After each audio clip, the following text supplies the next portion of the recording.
할텐서울 복음방송 주안의 하나 2부 방송으로 이어집니다. 주안의 하나 2부에는 성경을 한 장씩 읽어나가며 지혜를 나누는 시간인 Let's Read the Bible과 은혜의 설교 그리고 선교지에서 들려주신 이야기 부르신 곳에서가 준비되어 있습니다. 먼저 Let's Read the Bible 들으시겠습니다.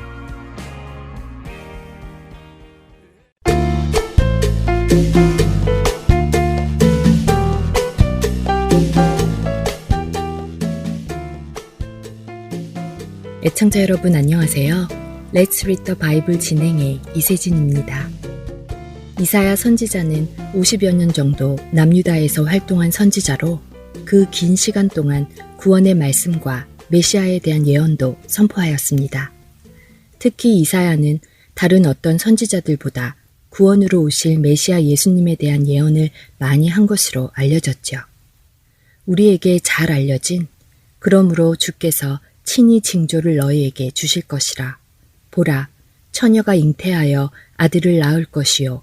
그의 이름을 임마누엘이라 하리라 라는 7장 14절의 말씀이나 이는 한 아기가 우리에게 낳고 한 아들을 우리에게 주신 바 되었는데 그의 어깨에는 정사를 메었고 그의 이름은 기묘자라, 모사라, 전능하신 하나님이라, 영존하시는 아버지라, 평강의 왕이라 할 것임이라 라는 9장 6절의 말씀 모두 이사야 선지자가 그 당시 남유다 백성들을 향해 선포한 예언의 말씀들입니다. 특별히 이사야 7장에서 임마누엘의 예언이 선포될 당시 남유다의 상황은 두려움에 떨고 있던 시간이었습니다. 형제인 북이스라엘이 이방의 아람 군대와 연합하여 남유다를 공격하고 있었기에 남유다의 아하스 왕과 백성들은 두려움에 떨고 있었죠. 이때 이사야 선지자는 아하스 왕 앞에 나아가 하나님께서 친히 징조를 주셨다며 임마누엘의 탄생을 전합니다. 사실 그 당시 왕과 백성들은 당장 지금의 위기에서 구원받는 것을 원하고 있었습니다. 하지만 하나님께서는 지금의 위기에서 구원하실 뿐만 아니라 임마누엘을 통해 영원한 구원까지 약속하신 것이죠. 남유다가 영원히 멸망할 것 같아 두려워하던 아하스 왕에게 영원한 구원까지 약속하시는 하나님을 의지하라고 말씀을 전한 것입니다. 그리고 그렇게 선포되었던 임마누엘의 탄생 예언은 신약에 와서 이루어집니다. 마태복음 1장 마리아의 남편 요셉에게 주의 사자가 꿈에 나타나 성령으로 잉태된 아기 예수에 대한 예언을 전하는 장면이 나옵니다. 그리고 바로 그 다음 구절에서 이사야가 했던 말씀이 마태복음 1장 22절과 23절에 인용되죠. 이 모든 일이 된 것은 주께서 선지자로 하신 말씀을 이루려 하심이니 이르시되 보라, 처녀가 잉태하여 아들을 낳을 것이요 그의 이름은 임마누엘이라 하리라 하셨으니 이를 번역한즉 하나님이 우리와 함께 계시다 함이라. 여기서 언급된 선지자가 바로 이사야 선지자이고 그 이사야 선지자를 통해 이미 몇백 년 전에 하나님은 임마누엘 동정녀 탄생을 예언해 주셨고 그 일이 예수 그리스도의 오심으로 성취된 것을 마태는 기록한 것입니다. 하나님이 친히 육신을 입고 이 땅에 오셔서 그들의 백성들과 함께 하신 그 사건 말입니다. 이사야는 이렇게 메시아의 오심만을 예언한 것이 아니라 이사야서 49장부터 53장까지 하나님의 종으로 오시는 메시아의 모습은 이런 모습이다 라는 것도 예언해 놓았습니다. 보라, 내 종이 형통하리니 받들어 높이 들려서 지극히 존귀하게 되리라. 전에는 그의 모양이 타인보다 상하였고 그의 모습이 사람들보다 상하였으므로 많은 사람이 그에 대하여 놀랐거니와 그가 나라들을 놀라게 할 것이며 왕들은 그로 말미암아 그들의 입을 봉하리니 이는 그들이 아직 그들에게 전파되지 아니한 것을 볼 것이요 아직 듣지 못한 것을 깨달을 것임이라. 이사야 52장 13절부터 15절까지의 말씀입니다. 이렇게 이사야는 자신의 오랜 사역 기간 동안 메시아에 대한 예언을 했습니다. 한 번 하고 끝난 것이 아니라 각 상황별, 나라별로 말씀을 전할 때에 하나님께서 마음을 주실 때에 메시아에 대한 예언을 했죠. 하지만 그 모습은 강한 모습이 아니라 연한 순 같고 풍채도 없고 흠모할 만한 아름다운 것도 없음을 알려주시죠. 흔히 사람들은 자신들을 구원할 구원자를 강력한 사람으로 기대합니다. 그러나 하나님이 보내시는 메시아는 그런 기대와 달랐죠. 예수님은 그런 모습이 아니고 오히려 연약하고 보잘것없는 모습으로 오셨죠. 이사야서에 기록된 예수님의 말씀을 기억하고 믿고 있었다면 훗날 바리새인들은 그렇게 예수 그리스도를 몰라보는 실수를 저지르지 않았을 것입니다.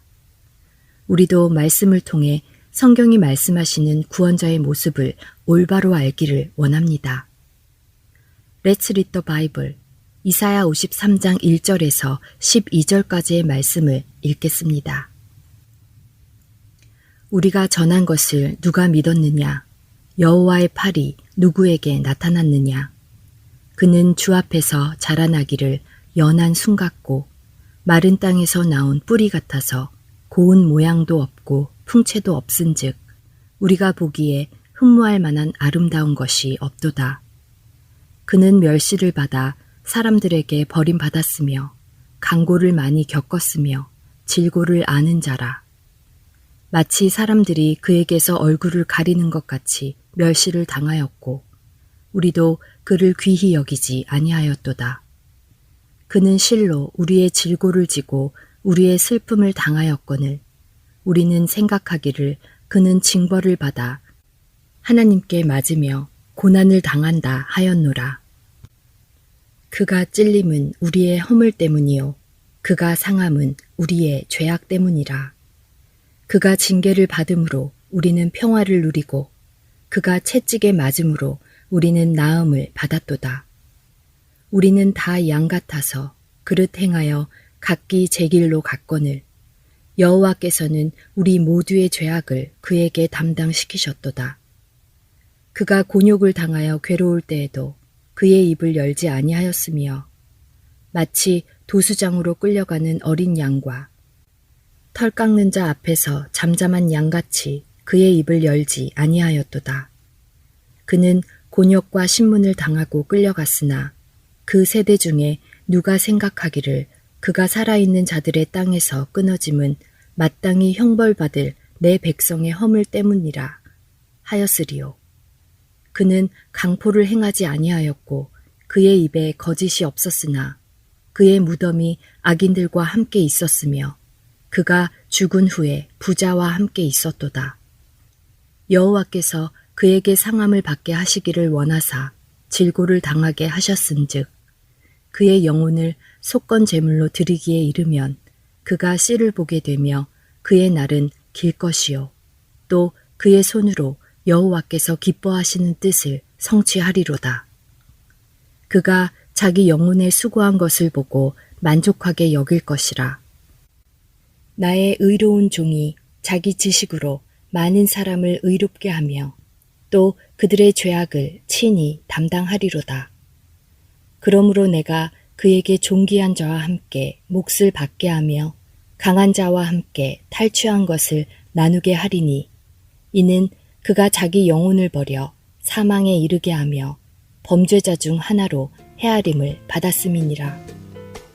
그러나 그가 많은 사람의 죄를 담당하며 범죄자를 위하여 기도하였느니라. Let's read the Bible. 오늘은 이사야 53장 1절에서 12절까지의 말씀을 읽었습니다.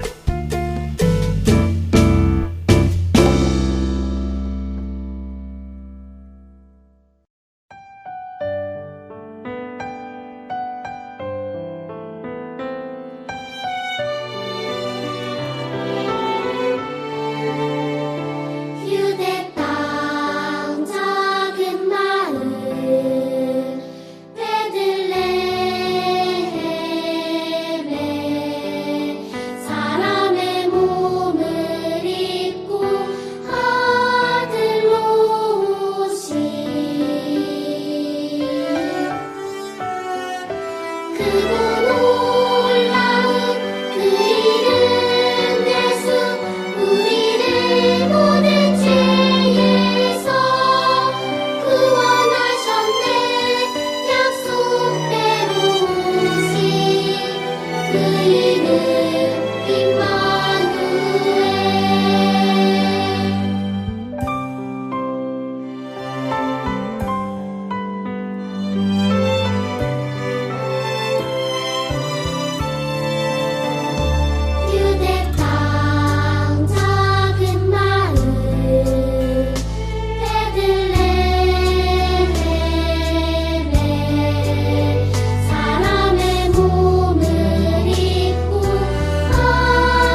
은혜의 설교 말씀으로 이어드립니다. 오늘은 서울 세문안교회 이상학 목사님께서 히브리서 11장 13절에서 16절을 본문으로 본향 가는 길이라는 제목으로 말씀을 전해주십니다. 은혜의 시간 되시길 바랍니다.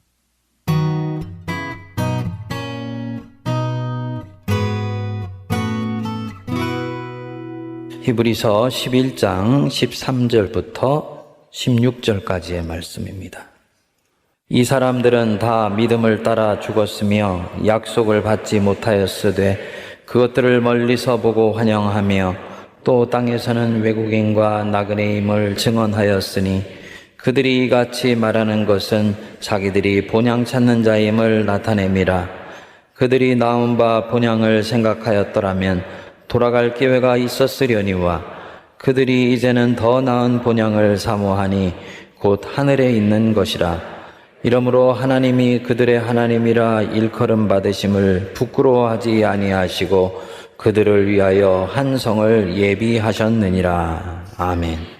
오늘 본문에 보면 그리스도인의 인생이 뭔지를 보여주는 이미지 하나를 히브리서 기자가 우리에게 던져줍니다. 14절을 보시면 그들이 이같이 말하는 것은 자기들이 본향 찾는 자임을 나타냄이라. 그리스도인은 본향을 찾아가는 자들이다. 이 현세가 본향이 아니라 하나님이 계획하시고 지으실 터가 있는 성, 하나님의 도성을 향해서 한 걸음 한 걸음 나아가는 사람들이다. 여러분들은 자기가 지금 하루하루를 죽음을 향해 가고 있다는 걸 인식하고 사시는지요? 어제보다도 오늘, 오늘보다도 내일이 나는 죽음 가까이로 가고 있다. 그래서 어느 순간인가 나는 도적같이 하나님 앞에 서는 날이 오게 될 것이다. 요거를 인지하시면서 사시고 있냐는 것입니다. 그리스도인이면 다 부활을 믿고 내세를 믿고 또 천국을 믿습니다. 생이 여기가 끝이 아니고 또 다른 삶이 있다는 것을 알고 있습니다. 그런데 그 내세에 대한 인식이 현실을 사는 내게 별로 영향을 미치지 않아요. 이게 문제입니다. 예수 믿고 죽어서 천국 가는 것은 이미 따놓은 당상이고 이제는 여기서 어떻게 하면 더 행복하게 살고 어떻게 하면 더 편안하게 잘 살 것인가, 여기에 모든 신경이 가 있습니다. 심지어는 성도라 하면서 자기 양심을 속이고 온갖 죄악된 생각과 행동을 아무 부끄러움도 느끼지 않으면서 하는 경우들이 있습니다. 목회자도 그렇고 성도도 그렇습니다. 그러고도 나는 예수 믿으니까 천국 갈 거야 라고 생각을 합니다. 뭔가 잘못된 내세신앙입니다. 왜 이런 잘못된 내세신앙이 교회 안에 들어와 있을까요? 지금 우리가 살고 있는 이 현세, 우리가 살고 있는 이 세상이 워낙 현세지향적 세계관에 아주 찌들어 있어요. 불과 200년 전만 하더라도 종교와 상관없이 사람들은 다 죽음 이후의 삶이 있다라고 생각하고 살았어요. 어떤 식의 삶이 있을까는 각각 종교마다 다르고 사람마다 달랐습니다만 지금의 이 생이 끝이 아니다라고 전부 인정하고 살았습니다. 그런데 지금 사람들은 대부분이 지금 사는 이 현세가 생의 전부다라고 생각하고 삽니다. 내 코끝에 호흡이 멈춰지면 그걸로 인생은 끝이라고 생각해요. 이 물질주의적 세계관에서 비롯된 것입니다. 물질이 모든 것의 근원이라고 믿는 거예요. 사람의 생명도 이 물질의 연장선상에서 있는 거죠. 사람이 무엇으로 구성되어 있느냐? 4분의 3의 물과 단백질과 뼈덩어리로 구성되어 있다. 그래서 사람이 심장 박동이 멈추고 호흡이 멈추면 그것으로 생명도 끝이고 그의 인생도 끝이다 라고 생각을 합니다. 영혼의 존재라든지 물질 세계 말고 다음의 생애가 있다고 절대로 믿지를 않습니다. 그래서 지금 여기서 죽기 살기로 행복하게 물질적으로 풍요롭게 살기로 작정하고 살아가요. 그리고 이를 위해서는 수단과 방법을 가리지를 않습니다. 문제는 무엇이냐? 300년 전보다 100년 전이, 100년 전보다 50년 전이, 50년 전보다 지금이 사람들에게는 점점 도덕도 윤리도 중요하지 않습니다. 물질적으로 풍요롭게 잘 사는 것이 중요할 뿐이에요. 철저한 이론론적 세계관입니다. 이 세계관에 기독교가 오염되고 전염되었어요. 그래서 성도들이 내세를 믿고 있는 것 같지만 내용으로 들어가 보면 아니에요. 평소에는 다분히 세상이 쫓는 이론론적인 세계관을 쫓아 살다가 죽음이 임박해 오면 그때 부활신앙을 슬며시 움켜쥐는 거예요. 여러분, 건강한 내세신앙은 반드시 평소의 삶을 사는데 영향을 미치게 되어 있습니다. 사도 바울은 하나님 앞에 서는 나를 바라보면서 믿음의 길을 걸어갑니다.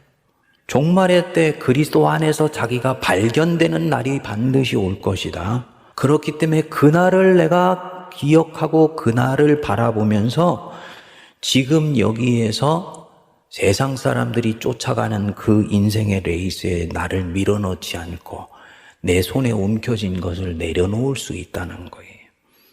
내가 그를 위하여 모든 것을 잃어버리고 배설물로 여김은 그리스도를 얻고 그 안에서 발견되려 합니다. 무슨 뜻이겠습니까? 건강한 내세신앙은 지금 여기에서 사는 나의 삶의 태도를 바꾸게 한다는 거지요. 오늘 본문 13절을 보니까 본향을 향해 가는 사람들이 지금 여기에서 사는 자기의 아이덴티티, 정체성을 달리한다고 얘기를 합니다. 13절 우리 중반 보시면 또 땅에서는 외국인과 나그네임을 증언하였다. 자신들은 외국인이고 나그네라고 증언하고 산다는 거예요. 나의 궁극적인 시민권은 하늘나라에 있고 나는 천국 시민이기 때문에 나는 여기는 나그네와 외국인으로 살아간다. 이 말은 내가 나그네이기 때문에 이 현세를 그냥 스쳐 지나가는 인생으로 대충대충 산다는 말이 아닙니다.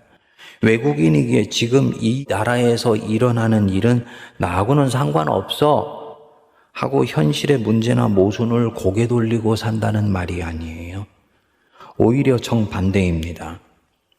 영혼을 사모하는 사람들, 본향을 바라보면서 지금 여기를 사는 사람들, 이 사람들이 진짜 그리스도인으로 살 수 있는 거예요.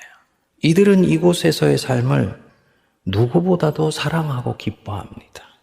왜 사랑하고 왜 기뻐하냐? 하나님이 이 생을 선물로 주셨기 때문이에요. 여러분, 생이 우연이 아니고 창조주 하나님이 내게 선물로 주신 것이라는 걸 믿으세요? 내가 생을 기뻐하며 사랑하고 살 수 있는 힘이 여기서 나와요. 하늘 아버지께서 내게 이 생을 선물로 주셨다. 얼마나 가치 있고 얼마나 값지게 받아서 쓰겠습니까? 인생이 그런 거예요. 하나님의 선물이기 때문에 나는 누구보다도 사랑하고 누구보다도 기뻐합니다. 그런데 그럼에도 나는 이 생에 나그네이고 외국인이에요. 내 본향은 하늘에 있습니다. 어떻게 이 충돌되는 것 같은 진실이 생 안에서 하나가 될 수 있냐? 나는 생을 사랑합니다. 하지만 집착하지 않습니다. 자녀를 사랑합니다. 진정으로 자녀를 사랑하면 집착하지 않아요. 사랑하는 그 자체로 충분한 거예요. 그래서 인생의 목적을 이루었다 하여서 마치 천하를 얻은 것처럼 우쭐대지 않습니다. 뜻을 이루지 못하였다 해서 세상을 잃은 것처럼 낙심하지도 않아요. 나는 나그네이니까. 내 시민권은 하늘에 있으니까. 그래서 하늘나라 시민으로서 이 땅에서 하나님 뜻대로 하나님 기뻐하시는 대로 살면 그 자체로 충분한 거예요. 열매를 주시느냐, 결실을 주시느냐, 안 주시냐, 그것이 내 다음 때에 맺히게 하느냐는 하나님의 처분이지 내가 결정하려고 하지 않습니다.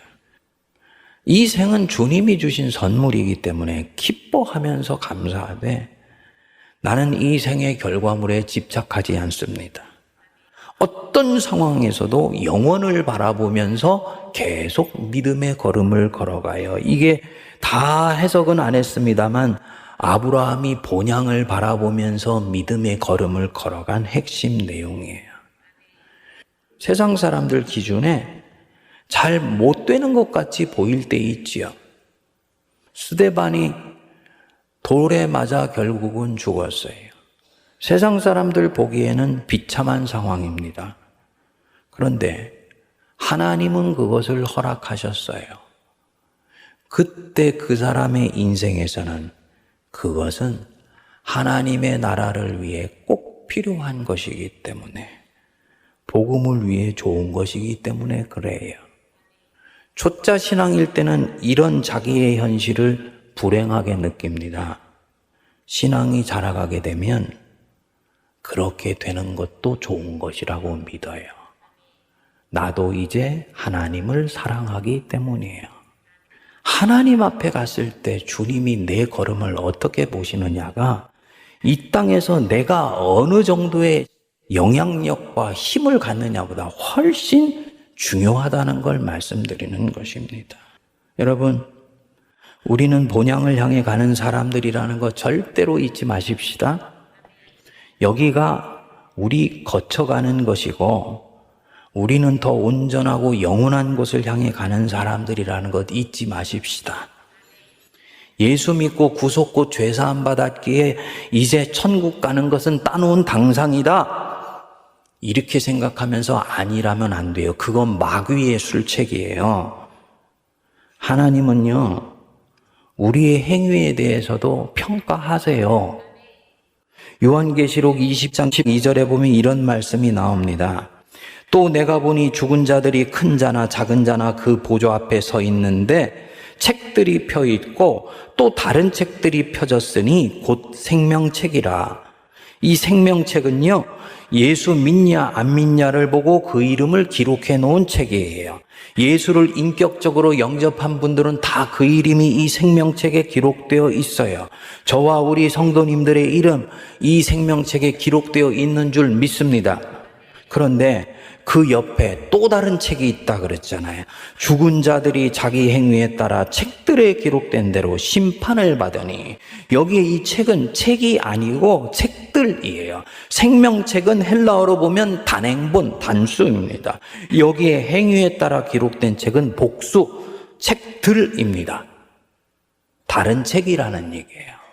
행위의 책입니다. 13절 보시면 바다가 그 가운데서 죽은 자들을 내주고 또 사망과 음부도 그 가운데서 죽은 자들을 내주며 각 사람이 자기의 행위대로 심판을 받고, 행위의 책에 나온 대로 심판을 받는다. 예수 믿고 죽어도 행위가 나쁘면 지옥 간다는 얘기냐? 그 뜻이 아니지요. 하나님은 선하시고 자비로우시기 때문에 택한 백성들 절대로 버리지 아니하세요. 하나님의 선하신 대로 이끌어 가실 자신감이 있으시기 때문에 우리를 택하신 거예요. 그런데 하나님이 나 버리시지 않을 것이기 때문에 내가 이때까지 했던 못된 행동을 계속한다? 정말 예수를 믿고 있으면 그 사람은 그렇게 살 수가 없습니다. 여기서 행위의 책대로 심판받는다, 이 말은 믿는다고 전부가 아니라는 걸 꼭 기억하라는 얘기입니다.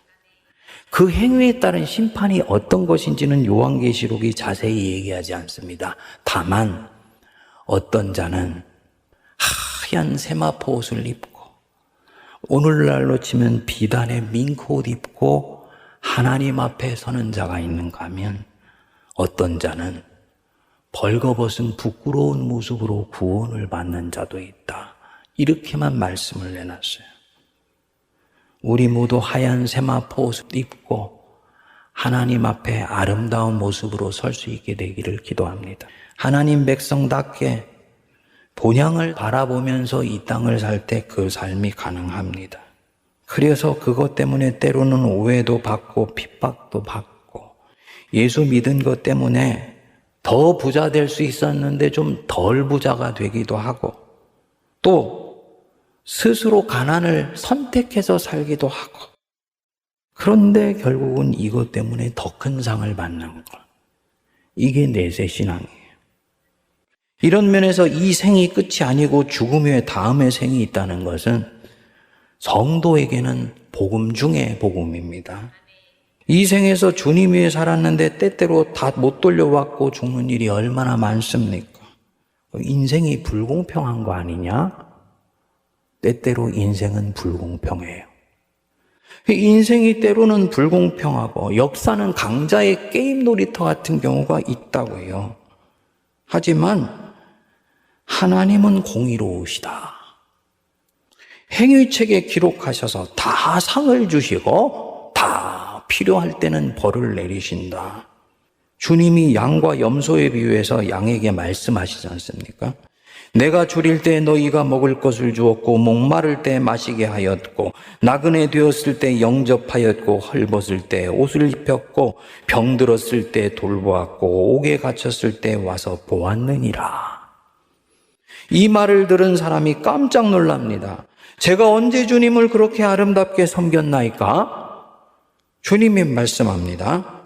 내가 진실로 너희에게 이르노니 너희가 여기 내 형제 중에 지극히 작은 자 하나에게 한 것이 뭐라고요? 곧 나 예수에게 한 것이다.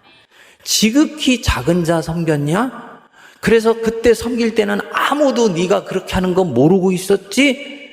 그런데 그 작은 자인 것이 나 예수에게 한 거야. 여러분, 이 말씀을 들은 이 양이 얼마나 감격스러웠을까요? 자기는 현세에서 그런 일을 할 때 아무도 사람들이 눈여겨봐주지 않았습니다. 자기 행위를 기억해주지 않았습니다. 오히려 비아냥되고 빈정됐어요. 저렇게 주인 사람 돌보고 병든 사람 살피고 가난한 사람들 돌보느라고 자기는 정작 오히려 더 가난해졌잖아. 저 바보 같은 사람이네. 이렇게 생각했는데 하나님은 이것을 다 지켜보시고 계셨다는 거예요. 그리고 말씀하시는 거예요. 지극히 작은 자 하나에게 한 것이 곧 내게 한 것이었다. 옆에 있는 염소떼에게 말씀합니다. 저주를 받은 자들아 나를 떠나 마귀와 그 사자들을 위하여 예비된 영원한 불에 들어가라. 내가 줄일 때 너희가 먹을 것을 주지 아니하였고 목마를 때 마시게 하지 아니하였고 나그네 되었을 때 영접하지 아니하였고 헐벗을 때 옷 입히지 아니하였고 병들었을 때 옥에 갇혔을 때 돌보지 아니하였느니라. 염소떼가 깜짝 놀라죠.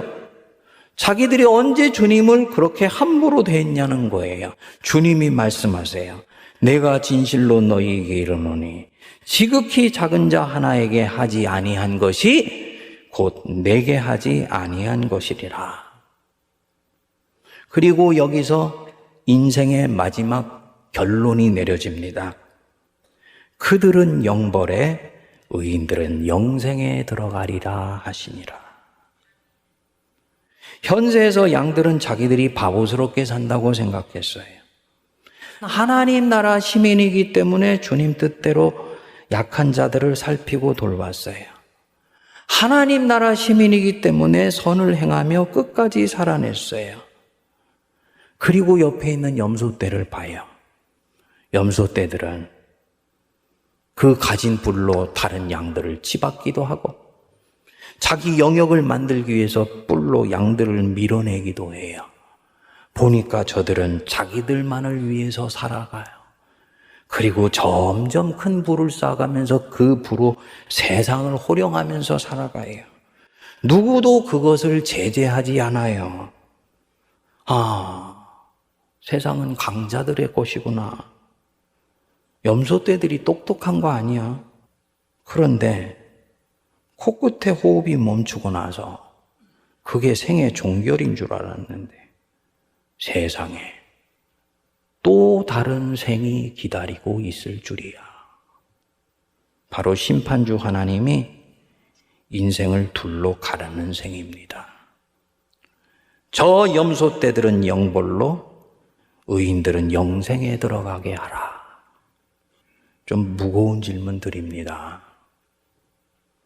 여러분들은 여태까지 양으로 살아왔습니까? 염소로 살아왔습니까? 양의 삶을 추구했습니까? 염소의 삶을 부러워했습니까? 나도 저 뿔이 있으면 마음대로 들이받으면서 내 하고 싶은 대로 세상의 영역권 확보하면서 살 텐데. 그게 세상에서는 영웅이고 강자인데. 아니에요. 다음 생에서 이 인생은 역전됩니다. 잔치상에 부자가 준 부스러기 주워 먹고 살던 거지는 죽어서 천국에 가고 그 잔치의 주인들은 불 속에 떨어져요. 부자이기 때문에 불 속에 떨어진 게 아니에요. 이 생 이후로 끝이다. 이것으로 충분하다 생각하면서 하나님이 주신 불을 하나님 나라 위에 쓰지 않았기 때문에 지옥불에 떨어지는 겁니다. 전부가 염소가 아니고 양의 삶을 살아내기를 축복합니다. 이거는 살아내는 거예요.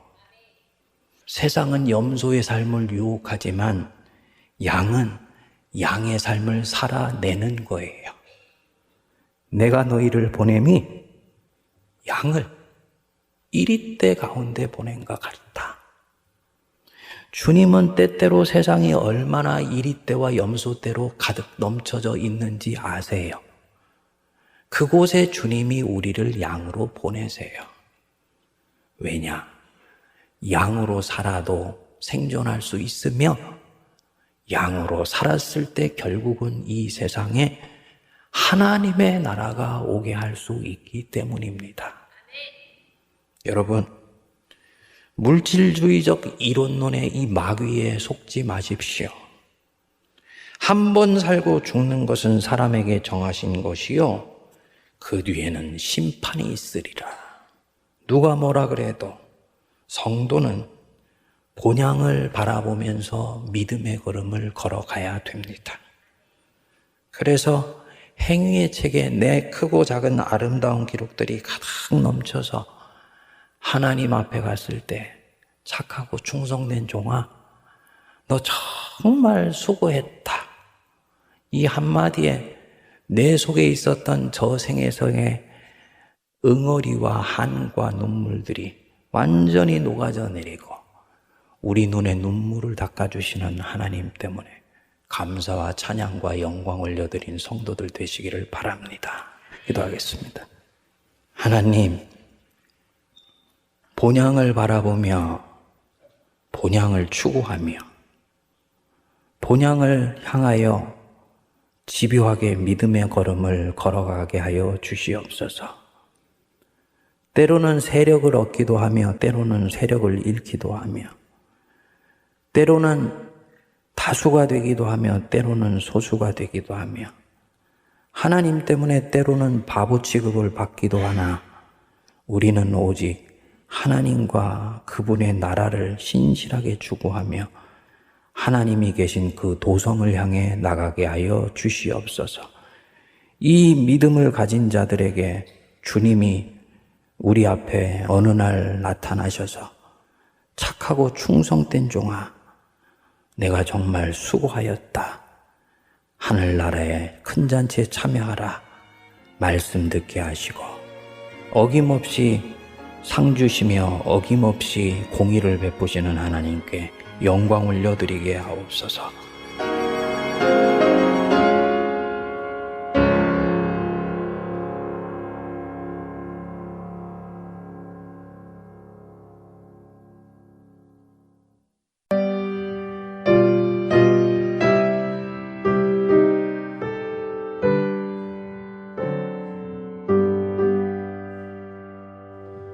내 본향 가는 길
아이고, 힘들다. 여보, 정말 수고 많았어요. 그게 마지막 짐이죠? 이제야 이사가 끝났네. 당신은 이제부터 정리해야 되니 한동안 힘들겠네요. 괜찮아요. 천천히 짐 풀면서 정리하면 돼요. 정말 수고했어요. 아참, 하트앤서울 복음방송에 새집 주소 알려줬어요? 짐은 천천히 풀어도 되지만 집 주소 바뀐 것은 빨리 알려줘야 CD가 배달이 오죠. 어머, 이사하느라 정신이 없어서 깜빡했네요. 지금 당장 전화해서 알려드려야겠어요. 602-866-8999. 주소나 전화가 변경되었을 때 저희에게 알려주시면 큰 도움이 됩니다. 불필요한 CD 반송과 귀한 후원금도 낭비하지 않게 됩니다. 바쁘시더라도 꼭 연락주세요. 연락주실 전화번호는 602-866-8999입니다. 이메일이나 카톡으로 연락주셔도 됩니다.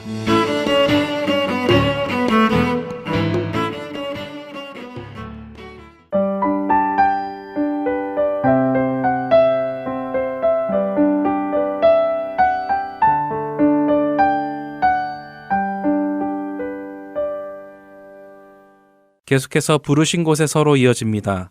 오늘은 알래스카에서 노숙자와 알래스카 원주민을 대상으로 다민족 선교 사역을 하고 계시는 앵커리지 열방교회 권성애 사모님께서 들려주십니다.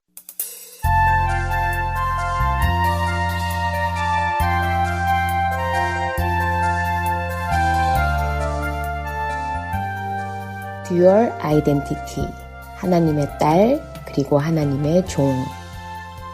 어느 날 기도를 하는 중에 제 마음속에 밀려오는 한 가지 희한한 느낌이 있었습니다. 그 느낌은 하나님이 외로워 보이신다는 아이러니한 마음의 울림에서 시작된 것이었습니다. 이상하다. 하나님이 외로우실 일도 없고 외로우실 수도 없는데 내 마음에 왜 이렇게 하나님이 외로우시다라는 생각이 들지? 저는 바로 하나님께 여쭤봤어요. 하나님이 외로워 보이세요. 왜 그렇죠? 제 이런 엉뚱한 질문에 하나님께서는 잠잠히 제 마음에 말씀해 주셨습니다. 성애야, 나에게는 자녀는 많은데 종은 적구나.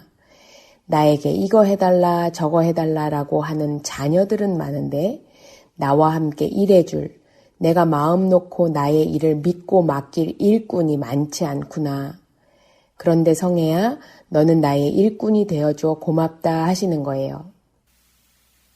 그날 저는 하나님, 제가 하나님의 마음을 기쁘시게 하고 시원케 해드리는 신실한 하나님의 종이 될게요. 제가 일할게요. 제가 하나님의 동역자가 될게요. 라는 기도와 함께 다시 한번 하나님께 사명자로서의 결단을 했습니다. 16년 알래스카의 선교 사역을 하면서 하나님께서 가르쳐 주신 저의 정체성은 두 가지로 나뉘어요. 하나는 하나님의 딸, 또 하나는 하나님의 종. 하나님께서는 하나님 앞에 인간, 권성해, 저 자신으로 서 있을 때에는 정말 한없이 사랑하시는 그분의 딸로 대해 주십니다. 세상에 둘도 없는 그야말로 사랑의 극치를 표현해 주시는 하나님의 귀엽고 사랑스러운 딸. 어리광을 피워도 땡깡을 부려도 다 이쁘다 받아주시는 하나님의 기쁨이 되는 딸. 그런데 하나님 앞에 제가 사역자 권성애로 서 있을 때에는 달라지셔요. 그때의 하나님은 저를 철저한 그분의 종으로 취급하십니다. 때로는 노예처럼 느껴질 만큼 부리시고 쉴 틈도 없을 만큼 해야 할 일들을 잔뜩 맡기시고는 그 일을 하는 것에 대해 어떠한 보상도 없이 당연히 그 일을 해내야 하는 하나님의 종, 그의 일꾼으로 대하십니다. 하나님은 이 두 가지 제 정체성을 때에 따라 정말 적절하게, 정말 완벽하게 끄집어내시며 지금까지 이 사역을 하게 하셨던 것 같아요.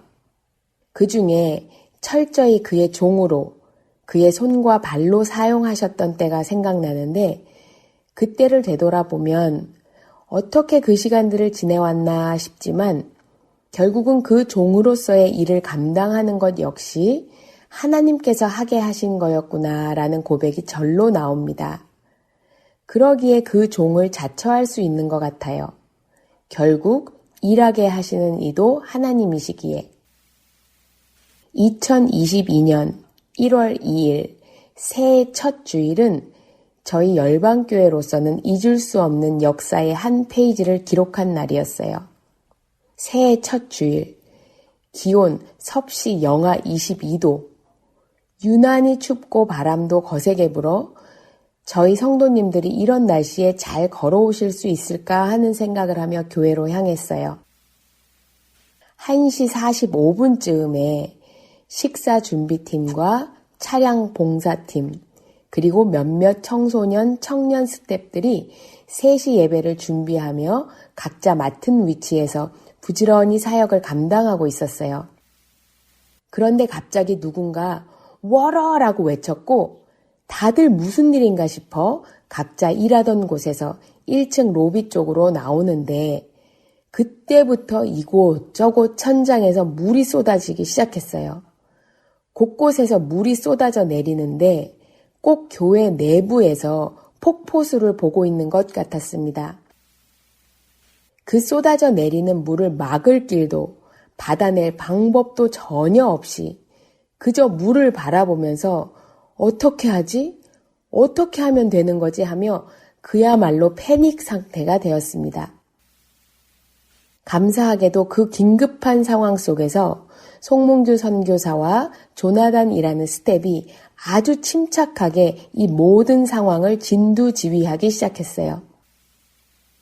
가장 먼저 911을 부르고 스태프들의 안전을 위해 모두 밖으로 대피를 시키고 전기를 모두 내리고 건물 보험에 전화를 하고 그 짧은 시간에 하나님께서 지혜 주시는 대로 서로 힘을 모아 사태를 수습해 가기 시작했습니다.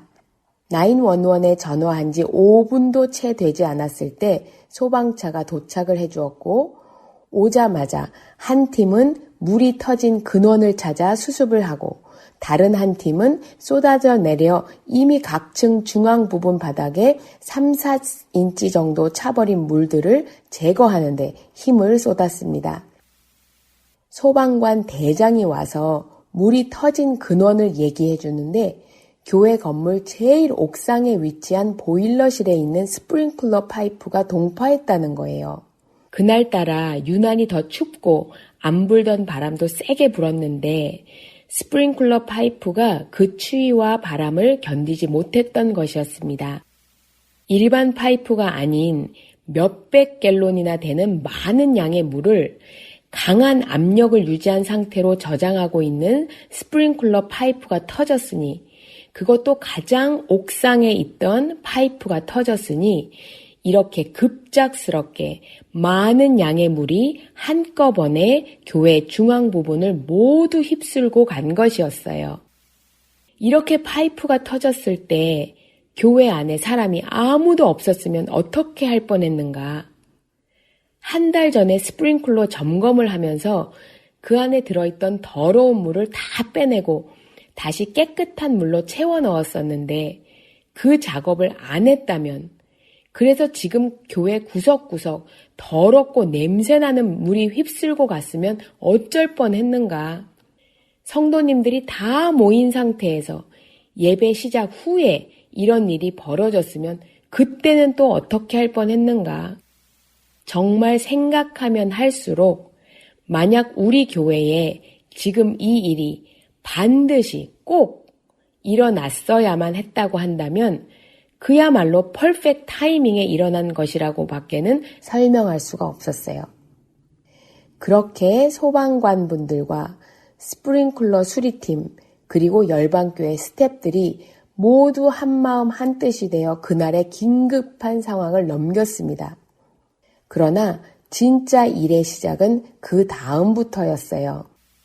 보험 처리를 위한 일들, 물피해 입은 곳을 공사하고 수리하는 일들, 교회 공사가 마칠 때까지 주일 예배를 드릴 수 있는 장소를 찾는 일들, 그 후부터 해나가야 할 일들이 결코 쉬운 일이 아니었어요.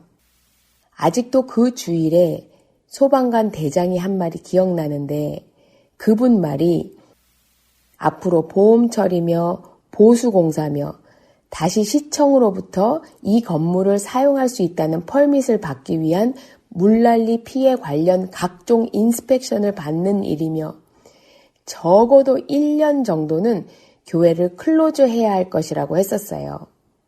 앞이 캄캄했죠. 첫 일주일 동안은 매 순간 기도할 때마다 눈물이 멈추지 않았습니다. 분명히 하나님께서 허락하신 일이니 하나님께서 반드시 선하게 이끄시고 인도하시리라는 확신은 있었는데 기도를 마치고 눈을 떠서 교회를 보고 있노라면 마음이 너무 무거웠어요. 그러나 기도하면 주시는 그 믿음의 확신대로 정말 신실한 우리 하나님은 모든 것을 그의 선하신 계획과 섭리 안에서 일을 행하셨습니다. 하나님은 이런 물 피해와 관련된 보험 처리의 경험이 많으신 분을 만나게 하셨고 동시에 이 대공사를 맡아서 일해 주실 실력도 출중하시고 인품도 좋으시고 신앙도 좋으신 믿음의 건축가분을 보내주셨어요. 모든 일들이 일사천리로 잘 진행되어 서류를 낸 지 2주 만에 보험회사에서 승인이 떨어졌고 공사 비용을 바로 받을 수 있었고 교회 복구, 수리 작업도 아주 순조롭게 잘 진행되게 해주셨습니다. 이번 기회로 물피해로 인한 수리뿐 아니라 2018년 앵커리지에 큰 지진이 났을 때 입었던 피해들, 그 외에도 교회 이곳저곳 보수해야 하는데 하지 못한 채 그대로 사용하고 있었던 부분들까지도 다 수리하게 하셨고 그래서 교회가 전체적으로 업그레이드되어 더 든든하게 세워지는 계기가 되었습니다. 물 피해를 입은 지 3개월 만에 모든 공사가 완벽하게 마무리가 되었어요. 정말 기적 같은 일이었습니다. 적어도 1년이 걸릴 거라고 했던 모든 일들이 3개월 안에 모두 해결된 정말 기적이었어요. 하나님께서 우리 교회를 업그레이드 시켜주시려고 작정하고 물난리 시나리오를 쓰셨네라는 말이 나올 정도로 모든 것을 합력하여 선을 이루게 하셨습니다. 되돌아보면 그 3개월 동안에 저는 철저히 하나님의 종이었어요. 하루 24시간이 어찌 지나는지 공사는 공사대로 사역은 사역대로 어느 것 하나 소홀히 할 수 없는 일들로 하루를 꽉 채워주셨습니다. 그런데 그 힘든 시간 가운데 하나님께서 깨닫게 하신 것이 있었어요. 하나님과의 동역은 영광스러운 일이다.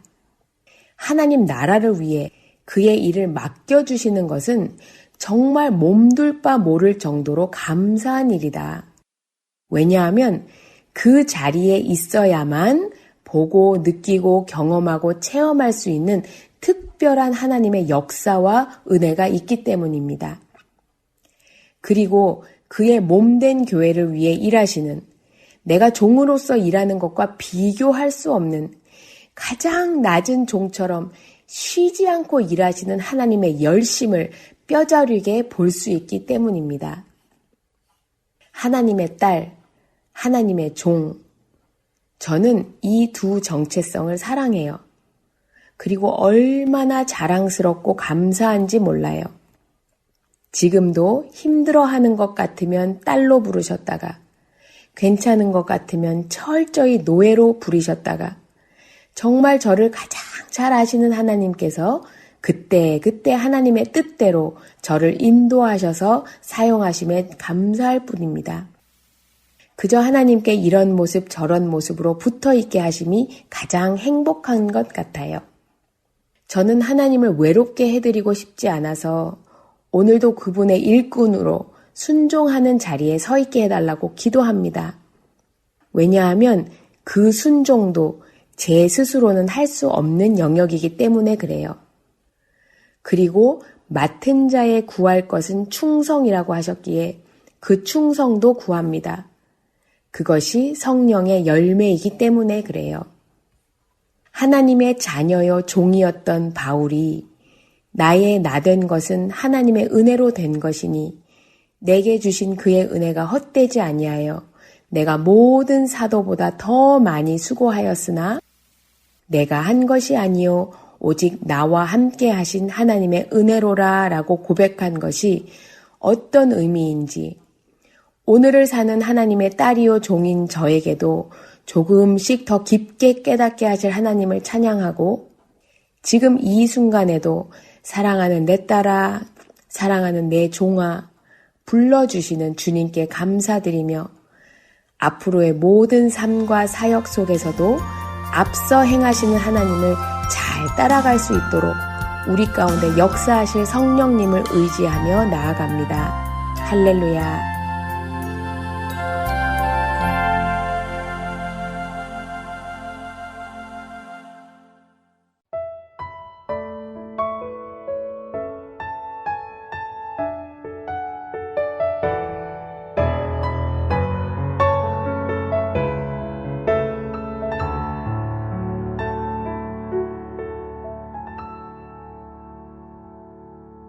하나님의 부르심에는 후회하심이 없네. 내가 이 자리에 선 것도 주의 부르심이라. 하나님의 부르심에는 결코 실수가 없네. 나를 부르신 하나님의 신실하심을 믿네. 작은 나를 부르신 뜻을 나는 알 수 없지만 오직 감사와 순종으로 주의 길을 가리라.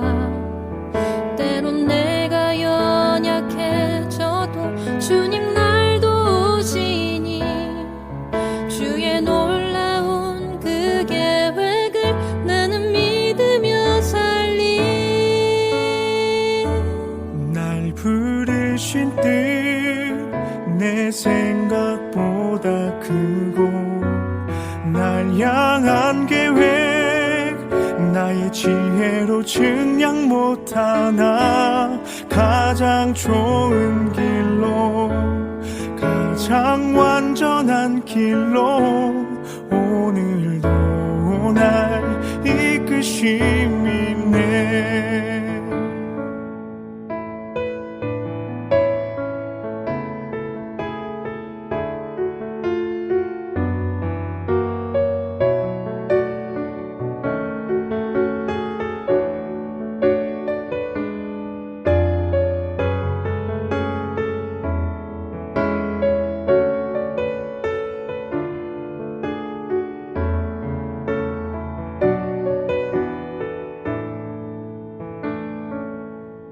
하나님의 부르심에는 후회하심이 없네.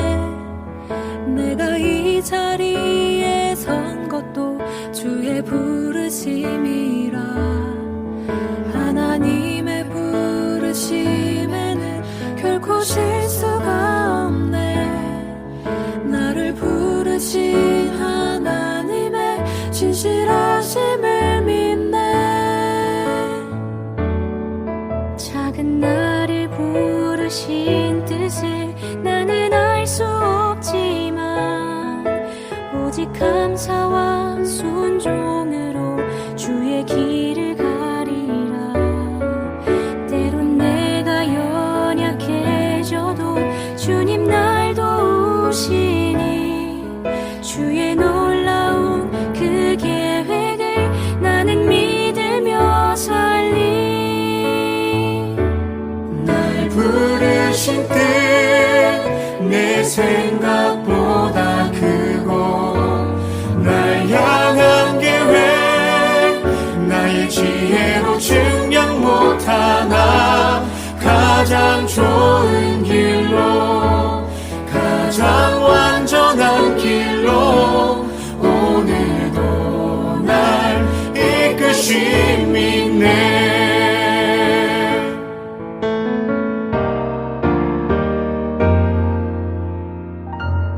날 부르신 뜻 내 생각보다 크고 날 향한 계획 나의 지혜로 증량 못하나 가장 좋은 길로 가장 완전한 길로 오늘도 날 이끄심이 내 생각보다 크고 날 향한 계획 나의 지혜로 증량 못하나 가장 좋은 길로 가장 완전한 길로 오늘도 날 이끄심이 신실하신 주를 찬양해.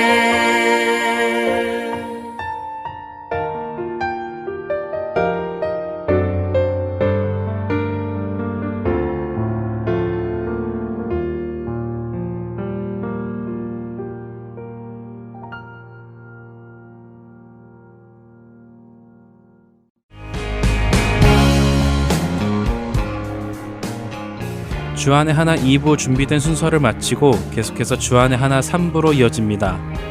주님의 말씀을 더 알아가는 시간 되시길 소망합니다. 안녕히 계세요.